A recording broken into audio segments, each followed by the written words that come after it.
Hello everyone, welcome back to our new mini blog. আজকে হলো গিয়ে সানডে, আর চলো আজকের দিনটা শুরু করা যাক। প্রথমেই বলে রাখি, এটা কিন্তু কোনো পকোড়া নয়, এটা হলো গিয়ে মসুর ভাজি, যেটা ছিল সানডে ব্রেকফাস্টে।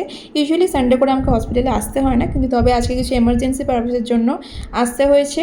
আর আজকে হাফ ডে করেই বেরিয়ে যাব। আমি চলে এলাম রিলায়েন্স মার্টে কিছু টুকটাক কেনাকাটি করার জন্য। এই দেখো ড্রাগন ফ্রুট, এইগুলো এক একটা 49 রুপিস করে বিক্রি হচ্ছিল, বেশ সাইজগুলো বড় ছিল। আর এই দেখো এখানে হচ্ছে অ্যাভোকাডো, এটার প্রাইসটা আগে কম ছিল কিন্তু এখন এটা 35 রুপিস ইচ করে দিয়েছে। ডেইলি সেম প্রাইস থাকে না, তবে ফলের দাম কিন্তু বেশ কমই থাকে, খুব বেশি থাকে না। এখানে কোয়ালিটি আর ভ্যারাইটি আছে প্রচুর, তাই সেগুলোর ওপরেই ডিপেন্ড করে কত কি প্রাইস হবে। তাই আমার যা নেওয়ার ছিল আমি নিয়ে নিয়েছি আর দাঁড়িয়ে পড়েছি বিলিং কাউন্টারে। এই দেখো গরমকাল, কত আম চলে এসছে। এখানে দেখতে পেলাম ভ্যানে বেশ এরকম প্রচুর আম বিক্রি হচ্ছে। নেওয়ার তো ইচ্ছা ছিল কিন্তু দাম এখন অনেক বেশি, পরে নেওয়া যাবে। দেখা হচ্ছে।